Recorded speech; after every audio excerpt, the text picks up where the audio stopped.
వీక్షకులందరికీ నరక చతుర్దశి మరియు దీపావళి శుభాకాంక్షలు. హిందూ మతంలో అత్యంత ముఖ్యమైన పండుగల్లో దీపావళి ఒకటి. చెడుపై మంచి సాధించిన విజయానికి గుర్తుగా బాణాసంచా కాల్చి దీపావళి వేడుకలను జరుపుకుంటారు. ఈ సందర్భంగా దీపావళి విశిష్టతలేంటి, ఈ పండుగను ఎందుకు జరుపుకుంటారనే దానిపై విశ్లేషణ. చెడుపై మంచి సాధించిన విజయానికి గుర్తుగా జరుపుకునే పండగే దీపావళి. ఇంట్లోని ప్రతికూల శక్తులను తొలగించి నూతన వెలుగులు తీసుకొచ్చే గొప్ప పండుగ. హిందువులతో పాటు జైనులు, బౌద్ధులు, సిక్కులు, ఇతర మతస్థులు ఆరోగ్యం, సంతోషాన్ని కోరుకుంటూ సెలబ్రేట్ చేసుకునే పర్వదినమే దీపావళి. అశ్వయుజ బహుళ అమావాస్య రోజు ఈ పండుగను జరుపుకోనున్నారు. ఈ ఏడాది అక్టోబరు 31 మరియు నవంబర్ 1వ తేదీ ఈ పండుగను జరుపుకోనున్నారు.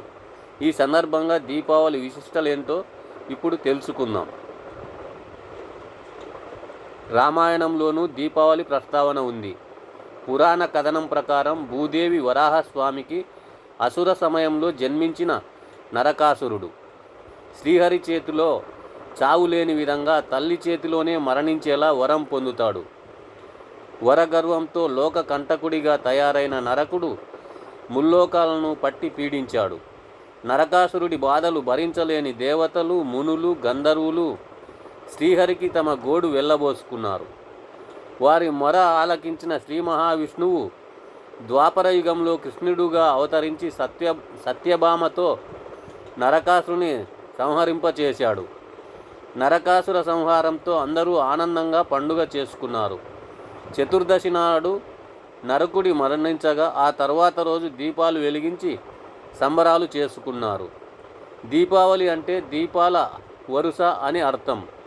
కొన్ని ప్రాంతాల్లో దీపావళిని 5 రోజుల పండుగగా కూడా జరుపుకుంటారు. అశ్వయుజ బహుళ త్రయోదశితో ప్రారంభమైన దీపావళి వేడుకలు కార్తీక శుద్ధ విధియ భగినీ హస్త భోజనంతో ముగుస్తుంది. అశ్వయుజ బహుళ త్రయోదశినే ధనత్రయోదశిగా జరుపుకుంటారు.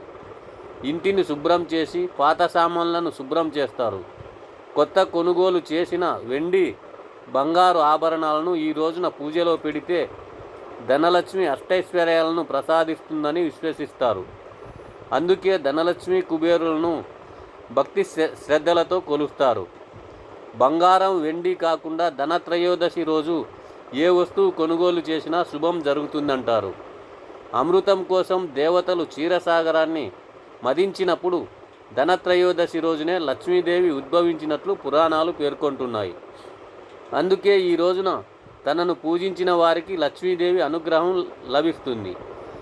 ఏ వస్తువు ఇంటికి తెచ్చినా అది అమృత భాండం అవుతుందని చాలామంది నమ్ముతారు.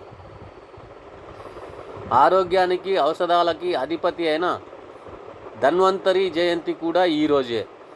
ఆరోగ్యమే మహాభాగ్యం. అలాంటి మహాభాగ్యానికి అవసరమైన ఔషధకర్త ధన్వంతరి. ఆయన కూడా క్షీరసాగర మదనంలో లక్ష్మీదేవి, కామధేనువు, కల్పవృక్షం, ఐరావతం లాంటి దివ్యశక్తులతో పాటు ధన్వంతరి ఆవిర్భవించాడు.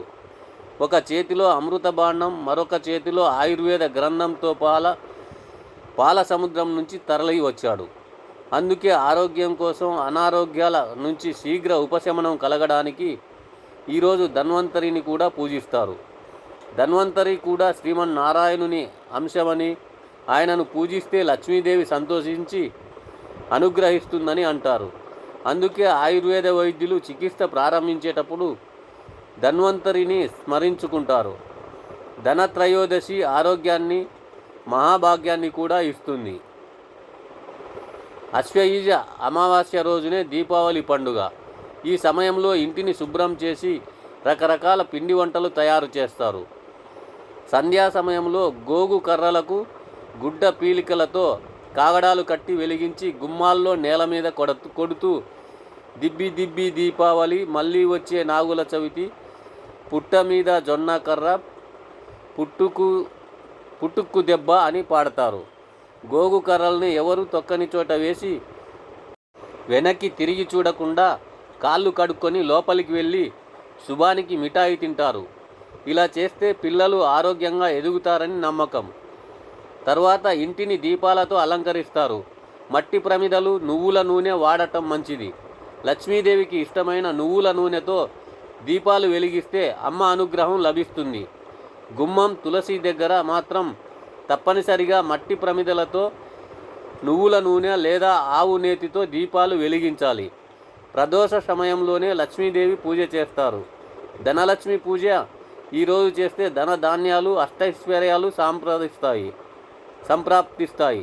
దీపావళి రోజున లక్ష్మీ పూజతో తమ వ్యాపారం వృద్ధి చెందుతుందని వ్యాపారులు నమ్ముతారు. కొత్త బంగారం, వెండి ఆభరణాలు పూజలో పెడితే శుభప్రదం. ఈ రోజును యమ ద్వితీయ బాయి దూజ్గా జరుపుకుంటారు. సోదరులు తన సోదరి చేత భోజనం తింటే మృత్యు భయాలు తొలగిపోతాయి. సూర్య భగవానుడి కుమారుడు యముడు, అతడి సోదరి యమి తన సోదరుణ్ణి ఎంతగానో అభిమానించేది.